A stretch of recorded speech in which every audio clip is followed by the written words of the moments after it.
আমি সোজা হয়ে বসে আমার দুহাত দিয়ে মায়ের দুকাত ধরে ফেললাম আর মায়ের একদম কাছে চলে গিয়ে বললাম, মা প্লিজ একবার দাও। সব ঠিক হয়ে যাবে, প্রমিস। আর কোনো দিন তোমাকে বিরক্ত করব না। কোনো দিন কোনো কারো সাথে দুষ্টুমি করব না, ভালো করে পড়াশোনা করব, ভালো রেজাল্ট করব। প্লিজ মা, প্লিজ। আমি বলতে বলতে একটা হামি খেলাম আর বলতে থাকলাম, প্লিজ মা। মা গো, জাস্ট একবার প্লিজ। আর কিচ্ছু চাই না, শুধু একবার দাও। আমি অভ্রনীল, পুরো নাম অভ্রনীল ঘোষ চৌধুরী, মা ভালোবেসে রুদ্র বলে ডাকে, বয়স 18 বছর, এবং এটা আমার গল্প, বা বলা যেতে পারে আমার এবং আমার মায়ের গল্প। এটা একটা সত্যি ঘটনা, তাই আমি চাই যে আমার দর্শকরা পূর্ণ সত্যিটার সাথে পরিচিত হোক। আমার প্রতিটা অনুভূতি, আমার রস আস্বাদনের তৃপ্তি, সবটাই যাতে আমার দর্শকরা অনুভব করতে পারে। আমার মায়ের সাথে আপনাদের পরিচয় করিয়ে দিই। আমার মায়ের নাম শ্রীমতী জয়শ্রী ঘোষ চৌধুরী, বয়স 38 বৎসর। গায়ের রং শ্যামলা, কিন্তু ভারী মিষ্টি চেহারা, এবং তার থেকেও বেশি মিষ্টি ওনার হাসিটা। মায়ের মনটা ভারী সরল, তবে বুদ্ধি তীক্ষ্ণ। কিন্তু যত বুদ্ধি সব বাইরের জগতের ক্ষেত্রে। আমার বেলায় মায়ের শুধু সরলতা আর ইমোশন কাজ করে। আমার বাবা অনির্বাণ ঘোষ চৌধুরী একজন লেক এজেন্ট এবং কিছু অন্যান্য ব্যবসা করে। মাও কর্মরত। সব মিলিয়ে সংসারে কোনো রকম কোনো অভাব নেই। আমি স্কুলে পড়ি, বর্তমানে ক্লাস 9। বাড়িতে আমরা 3 জন ও আমার ঠাকুমা থাকি। ঠাকুমার বয়স 80 বছর। উনি বেশিরভাগ সময় ওনার রুমেই থাকেন এবং ঈশ্বর আরাধনায় নিজেকে মগ্ন রাখেন। আমার মায়ের প্রতি কোনো রকম কোনো দৃষ্টি শুরুতে আমার ছিল না। ছোটবেলায় সব ছেলেরা যে চোখে নিজের মাকে দেখে, আমিও সেভাবেই দেখতাম। কিন্তু আমার একটা বৈশিষ্ট্য ছোটবেলার থেকেই ছিল, মোটামুটি 12 বছর বয়স থেকে, সেটা হচ্ছে নেক ফিহেস, বা মহিলাদের গলার প্রতি এক অদ্ভুত আকর্ষণ। আর আমার মায়ের প্রতি আমার সূত্রপাত ঘটে আমার এই ফিহেসের দ্বারা। আমি শুরুতে ফেটিশ কি জিনিস জানতাম না, শুধু দেখতাম যে মহিলাদের গলা দেখতে অথবা ছুতে আমার খুব ভালো লাগত। সে বয়সে মহিলা বলতে তো শুধুমাত্র স্কুলের শিক্ষিকারা। মায়ের দিকে শুরুতে সেই দৃষ্টি পড়েনি। তখন শুধু স্কুল শিক্ষিকাদের গলা নানা বাহানায় স্পর্শ করতাম এবং তাতেই তৃপ্তি পেতাম। আস্তে আস্তে বয়স বাড়ল। বয়সের সাথে সাথে আমার পিপাসাও বাড়ল। কিন্তু নেক ফেটিশটা বা মহিলা গলার প্রতি লোভটা কিন্তু আমার রয়ে গেল। যখন আমার বয়স 18, তখন হঠাৎ একদিন আমার দৃষ্টিতে মা ধরা দিল। তখন গরমের ছুটি চলছিল। আমি বাড়িতে, বাবা বাইরে কাজে গেছেন, ঠাকুমা নিজের রুমে নিজের মনে আছেন এবং মায়েরও কোনো কারণে অফিস ছুটি, তাই মা ও বাড়িতে। সেদিন অসম্ভব গরম পড়েছিল আর আমরা সবাই গরমে ঘেমে একাকার। আমি ড্রয়িং রুমে বসে টিভি দেখছিলাম আর মা রান্নাঘরে কাজে ব্যস্ত ছিল। আমার পিপাসা পাওয়াতে গেলাম রান্নাঘরে জল খেতে। রান্নাঘরে গিয়ে দেখি মা মাটিতে বসে সবজি কাটছে। রান্নার লোক সেদিন আসেনি। রান্নাঘরে ফ্যান না থাকার জন্য মায়ের একেবারে নাজেহাল অবস্থা। পুরো শরীর ঘামে একেবারে ভিজে গেছে। তখনও আমার মনে মায়ের প্রতি কোনো পাপ চিন্তা ছিল না। আমি নির্বিকার মনে জল খাবার জন্য মায়ের পেছনে রাখা শেলফ থেকে জালের বোতল নেবার জন্য মায়ের পাশ দিয়ে মায়ের পেছনে চলে গেলাম। জলের বোতল নিয়ে আমি জল খেতে খেতে সামনের দিকে, মানে মায়ের দিকে ঘুরলাম।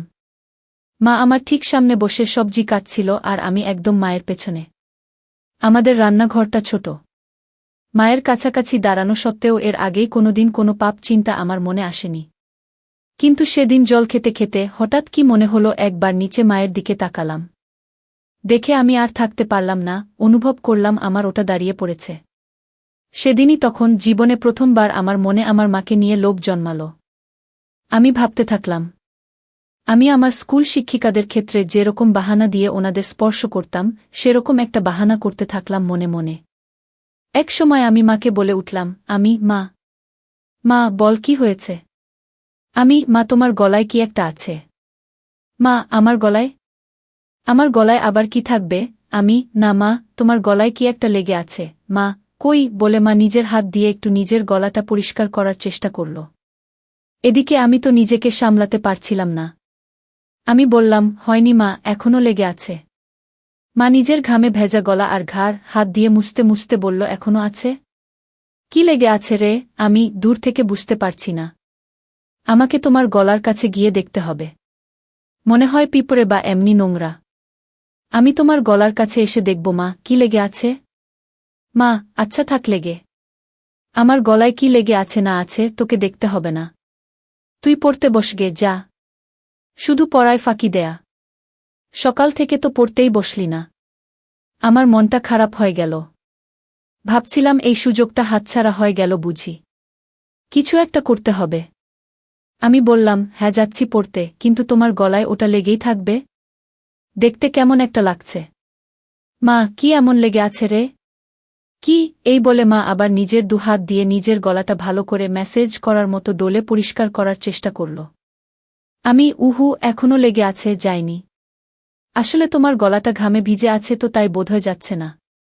এদিকে আসলে মায়ের গলায় কিছু ছিলই না শুরু থেকে। মা তো আর সেটা জানত না, তাই মা আমার নাটক ও পাপ বুদ্ধিটাও বুঝতে পারছিল না। মা এবার খানিকটা বিরক্ত হয়েই বলল, দাঁড়া তো, আয়নায় গিয়ে দেখি। আমি ভাবলাম, যা সর্বনাশ! আয়নায় দেখলে তো মা বুঝে যাবে যে মায়ের গলাতে কিছু লেগে নেই আর আমার কার্যসিদ্ধি হবে না। সাথে সাথে আমি বলে উঠলাম, মা, আমি তোমার গলাটা পরিষ্কার করে দেব। তুমি আবার কেন উঠবে? মা, আচ্ছা ঠিক আছে দে, কিন্তু তাড়াতাড়ি করে পড়তে যা। কোনোরকম কোনো ফাঁকিবাজি না। আমি তো এই কথা শুনে মহা আনন্দে মনে মনে লাফাচ্ছি। আমি মায়ের একেবারে সামনে গিয়ে হাঁটু গেড়ে বসলাম। বললাম, দেখি মা, একটু গলাটা উঁচু করো, মানে একটু উপর দিকে তাকাও।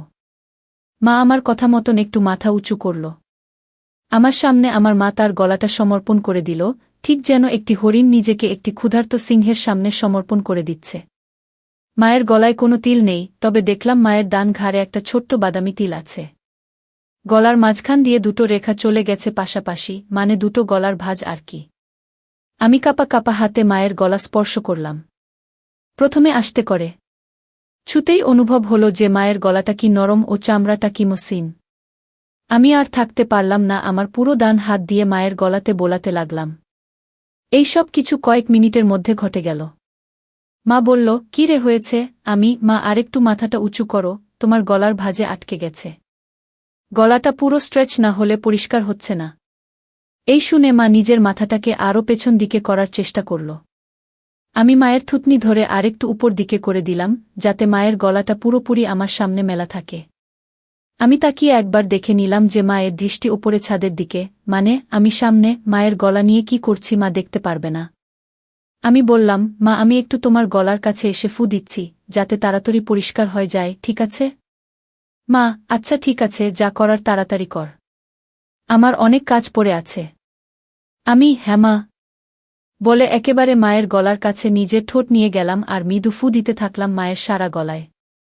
একসময় থাকতে না পেরে মায়ের গলার একদম মাঝখানে একটা হালকা হামি দিয়ে ফেললাম। তারপর ভয় ভয় মায়ের দিকে তাকিয়ে দেখলাম একবার যে মা কিছু টের পেল কিনা। মা আমি কি করছি দেখতে না পেলেও আমার স্পর্শ তো অনুভব করতেই পারছিল। আমার ভয় হচ্ছিল যে মা নিজের গলায় আমার স্পর্শ অনুভব করে ফেলল কিনা, আমার হাতের স্পর্শ আর ঠোঁটের স্পর্শের মধ্যে তফাৎ ধরে ফেলল কিনা। কিন্তু দেখলাম যে না, মা কিছু বুঝতে পারেনি। আমারও সাহস বেড়ে গেল।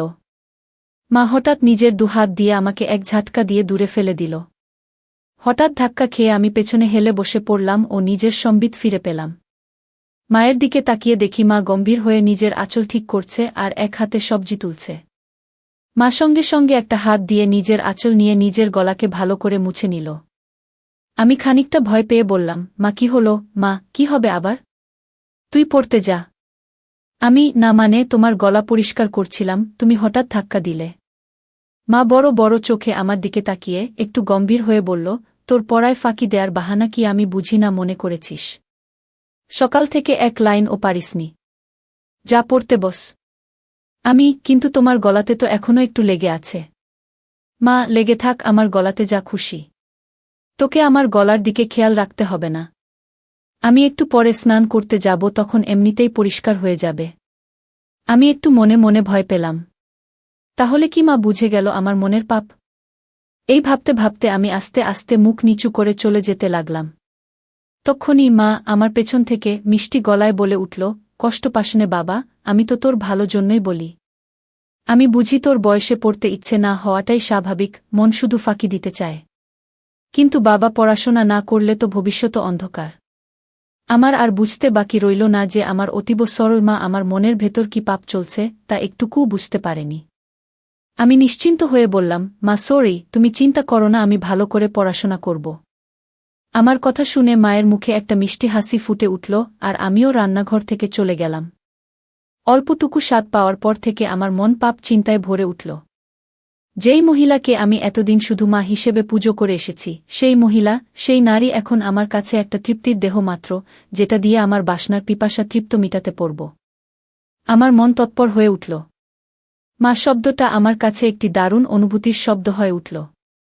আমার হঠাৎ মায়ের বলা কথাটা মনে পড়ল। মা স্নান করতে যাবে। হঠাৎ দেখি মা জল ভরা বালতি নিয়ে আমার রুমে এসে হাজির। বুঝলাম কাজের মাসি আসেনি, তাই মাকেই ঘর মুছতে হচ্ছে। মা বলল, এই যে, হয় ঘরের বাইরে যা, নয় খাটের উপর পা উঠিয়ে বস, ঘর মুছব। আর খবরদার বলে দিচ্ছি, যতক্ষণ না ঘর শুকোচ্ছে মাটিতে পা ফেলবি না, ঠিক আছে? আমি সজোরে মাথা নাড়িয়ে আমার সম্মতি জানালাম এবং তাড়াতাড়ি খাটে উঠে ইঙ্গিত দিলাম যে আমি রুমেই থাকছি।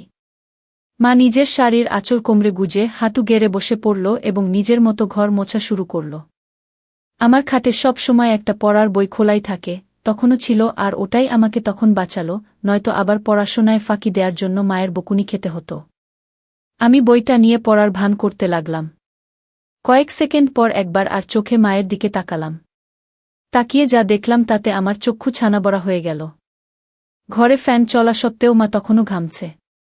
সারা শরীর ঘামে ভেজা। আমি লক্ষ্য করলাম ঘামের বিন্দুগুলো মায়ের কপাল থেকে আস্তে আস্তে নেমে যেতে থাকল। একটু পরেই মায়ের ঘর মোছা হয়ে যাবে আর মা ছাদে যাবে কাপড় মেলতে। আজকে ছুটির দিন, তাই নিশ্চয় মা প্রচুর কাপড় ধুয়েছে এবং তাই বেশ সময় লাগবে কাপড় মেলতে। ঠাকুমাকে নিয়ে চিন্তা নেই, উনি শুধুমাত্র সন্ধে বেলা একটু ঘর থেকে বেরোন। এই দুপুরের সময়টায় উনি নিজের ঘরেই থাকেন। আমি অপেক্ষা করতে থাকলাম কখন মা ছাদে যায়। এক সময় মা হাঁক পারল, রুদ্র, আমি ছাদে যাচ্ছি, ঘরের দিকে নজর রাখিস। ঠাকুমা কানে শোনে না, তাই ঘর ফাঁকা হলে কাউকে ঘরের খেয়াল রাখতে হয়। যাই হোক, আমি যেই সুযোগের অপেক্ষায় ছিলাম সেটা পেয়ে গেলাম। আমার পকেট স্ক্রুড্রাইভার আর পকেট হাতুড়ি নিয়ে আমি চললাম মায়ের বেডরুমের দিকে। মায়ের বাথরুমের দরজাটাকে দুপাশ থেকেই ভালো করে পর্যবেক্ষণ করলাম।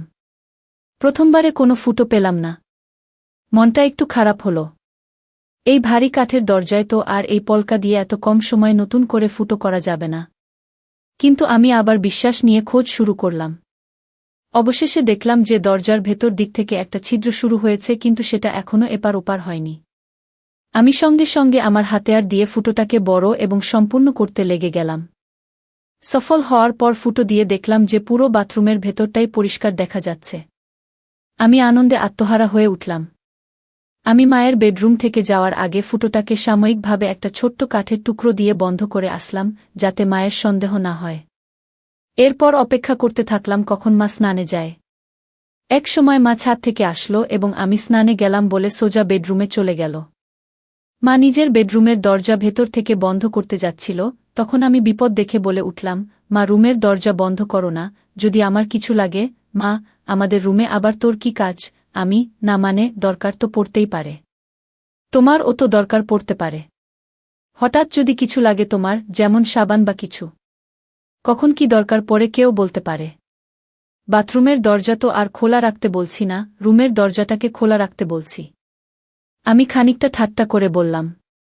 মা, হ্যাঁ ঠিক আছে, তোকে ও তো পাকামো করতে হবে না। খোলা রাখছি রুম।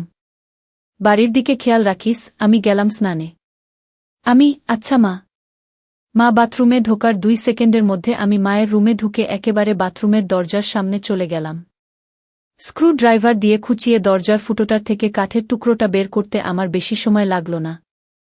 আমার সামনে তখন আমার যত্নে তৈরি করা দরজার বড় ফুটোটা খোলা। আমার মনে হচ্ছিল যেন স্বর্গের জানালা কেউ খুলে দিয়েছে আমার চোখের সামনে। নিজেকে সামলাতে না পেরে আমি আস্তে আস্তে নিজের চোখটা ফুটোর দিকে নিয়ে গেলাম। মনে নানান ভাবনা চলছে। আমার হৃৎপিণ্ড এত জোরে লাফাচ্ছিল যেন শরীরের বাইরে বেরিয়ে আসবে। এত জোরে বুকের শব্দ হচ্ছিল যে ভয় হচ্ছিল মা না শুনতে পেয়ে যায়। ভাবছিলাম যে আজকে আমি যেটা দেখব এটা পৃথিবীর যে কোনো ছেলের জন্য নিষিদ্ধ। আমি বুঝলাম মা এখুনি বেরোবে বাথরুম থেকে। আমি সাথে সাথে ফোনের রেকর্ডিং স্টপ করলাম। দরজার ফুটোটাকে আবার কাঠের টুকরো দিয়ে যত্নে বন্ধ করে দিলাম ছুট নিজের ঘরের দিকে। নিজের ঘরে পৌঁছনো মাত্র শুনতে পেলাম মা বাথরুমে থেকে বেরিয়ে এসেছে। মনে মনে হাফ ছেড়ে বাঁচলাম। আমার মনে তখন পরম আনন্দ, যেন বিশ্ব জয় করে এসেছি। আমার মন ব্যাকুল হয়ে উঠল মাকে পাওয়ার জন্য। মনে মনে প্ল্যান ভাবতে থাকলাম, কিন্তু কোনো প্ল্যান মাথায় আসছিল না। এদিকে মায়ের অফিস শুরু হয়ে গেল। মাকে একা পাওয়ার সুযোগ হচ্ছিল না। আমার মন তরপাতে থাকল। দিনের পর দিন আমি মন মরা হয়ে যেতে থাকলাম। পড়ায় মন বসছিল না।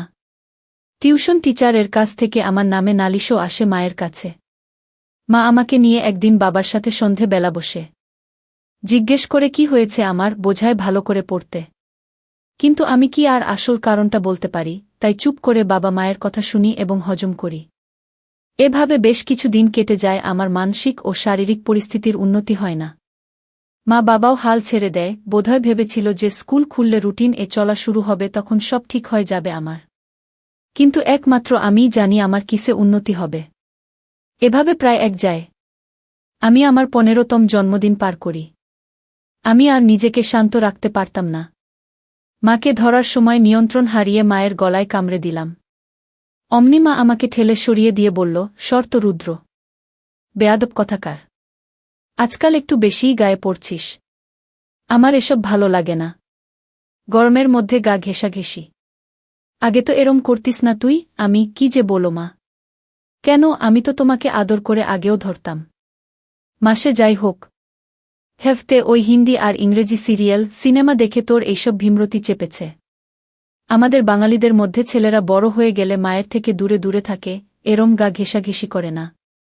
আর তুই তো একটু বেশিই করিস। ধরার পর কি আমার গলায় ঘাড়ে কামড়ে দিস? এতে পরে আমার ব্যথা করে। দুবার তো দেখেছি কালসিটে পড়ে গেছে। এটা কি তোর নতুন কোনো দুষ্টুমি শুরু হয়েছে, নাকি আমার উপর রাগ করে আমার বকুনির প্রতিশোধ নিস তুই? আমি তো মায়ের কথা শুনে পাথরের মতন দাঁড়িয়ে ভয় পাচ্ছিলাম আর ভাবছিলাম যে মা তবে আমার মায়ের গলায় হামি দেয়া কামড়ানোটা টের পেয়েছে প্রতিবার। আর সেটাই তো স্বাভাবিক। আমিই বোকা, পাপের চোটে গান শূন্যর মতো ওভারকনফিডেন্ট হয়ে যাচ্ছিলাম আস্তে আস্তে। এখন কি হবে? আবার ভাবলাম, মা টের পেয়েছে ঠিকই, কিন্তু তার ছেলের আসল মতলবটা এখনও বুঝতে পারেনি। এটা ভাবামাত্র আমার মনে একটু সাহস আসল। আমি বললাম, কি যে বলো মা তুমি। এটাতে আমার আবার কি দুষ্টুমি? আমার সব বাঙালি বন্ধুরাও তো তাদের মাকে ভালোবেসে এভাবে ধরে। মা এবার একটু বিরক্ত হয়, বলল, সে কে কি করছে সেটা আমি জানি না। আমার এটা পছন্দ না, তাই তুই এটা করবি না, ব্যাস। বোঝা গেল। আমি মাথা নেড়ে আমার সম্মতি জানালাম। মা, আর বন্ধুদের থেকে এই সমস্ত বদ অভ্যেস না শিখে ভালো কিছুও তো শিখতে পারিস নাকি? আমি বুঝলাম কথা লাভ নেই। ব্যাপারটা খুব সিরিয়াস দিকে যায়নি, তাই এখানেই ইতি করতে হবে। আমি তাই আবার ঘাড় নিলে বললাম, হ্যাঁ মা, তুমি ঠিকই বলেছ। আমি তোমার কথা মতোই চলব। মা এটা শুনে নিজের রুমে চলে গেল, আর আমিও আমার রুমে হাত দিয়ে কাজ সেরে নিলাম। এর মধ্যে আবার একদিন মা ছুটি পেল এবং বাড়িতেই ছিল। বাবা ভাগ্যবশত কাজে বাইরে। আমার মনের শয়তান জেগে উঠল। মনে মনে ভাবলাম, আজকে যে করেই হোক মাকে পেতেই হবে। দুপুরে খাওয়া দাওয়া শেষ করে আমি আমার ঘরে আর মা নিজের ঘরে দুপুরের ঘুম দিতে চলে গেলাম। বিছানায় শুয়ে থাকলাম ঠিকই, কিন্তু ঘুম আর আসছে না। মায়ের ঘরে পৌঁছে আমি আস্তে করে বেডরুমের দরজা ফাঁক করে মায়ের রুমে ঢুকলাম।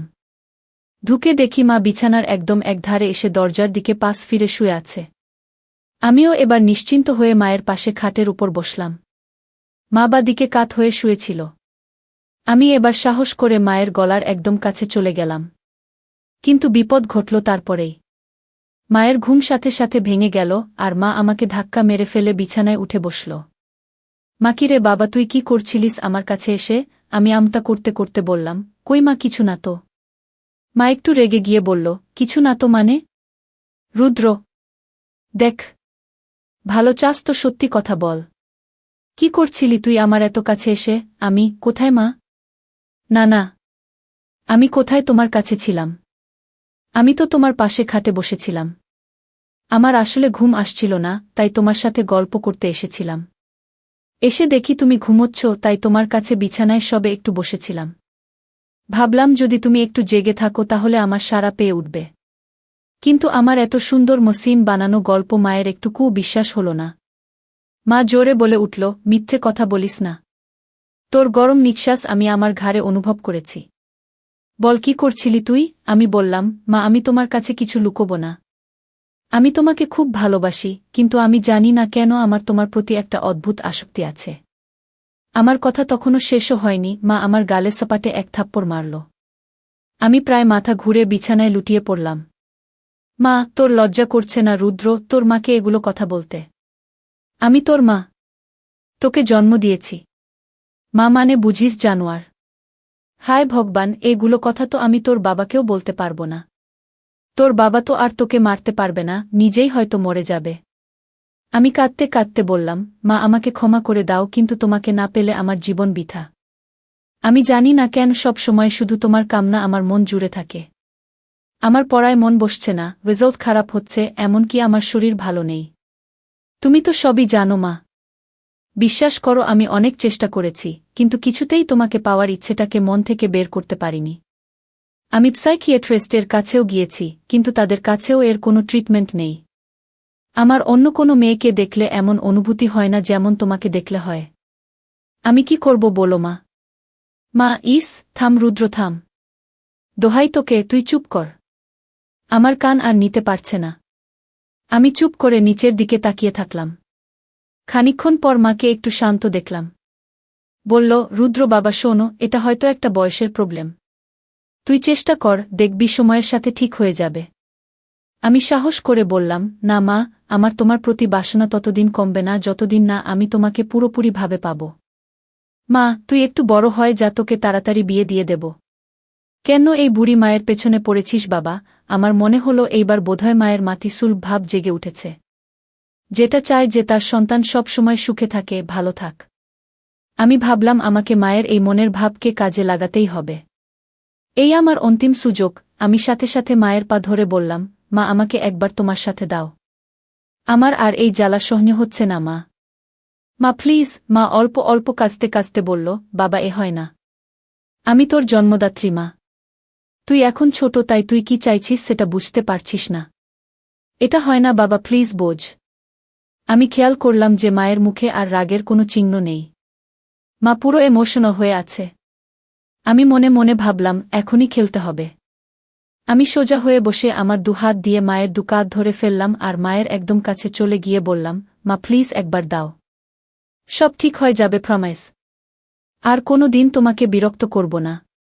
কোনো দিন কোনো কারো সাথে দুষ্টুমি করব না, ভালো করে পড়াশোনা করব, ভালো রেজাল্ট করব। প্লিজ মা, প্লিজ। আমি বলতে বলতে একটা হামি খেলাম আর বলতে থাকলাম, প্লিজ মা। মা গো, জাস্ট একবার প্লিজ। আর কিচ্ছু চাই না, শুধু একবার দাও। মা হঠাৎ একটা চিৎকার করে উঠল। আমি ভয় পেয়ে মায়ের মুখ আমার হাত দিয়ে চেপে ধরলাম আর মাকে বিছানায় ফেলে মায়ের উপর চেপে বসলাম। মায়ের বোধহয় দম আটকে যাচ্ছিল, আমাকে ইশারা করে বলল যে হাত সরাতে। আমি আস্তে করে হাত সরালাম। দেখি মা কিছু বলছে না, শুধু চুপ করে ছাদের দিকে তাকিয়ে আছে। আমি মন্ত্রের মতো শুধু বলে যাচ্ছি, মা প্লিজ। এক সময় মা বলে উঠল, রুদ্র তুই কি কোনোভাবেই মানবি না? আমি, না মা। তোমাকে আমার চাই চাই। মা প্লিজ রাজি হয়ে যাও, প্লিজ। বোধহয় মা বুঝতে পেরেছিল যে আমি কিছুতেই মানবার পাত্র নই। মা একটা দীর্ঘশ্বাস ফেলল আর মুখটাকে আমার দিক থেকে সরিয়ে ডান দিকে ঘুরিয়ে বলল, ঠিক আছে। আমি যেন আমার কানকে বিশ্বাস করতে পারছিলাম না। এ যেন স্বপ্ন পূরণ। বুঝলাম যে মা নিজের ছেলের খুশির জন্য নিজেকে সমর্পণ করে দিচ্ছে।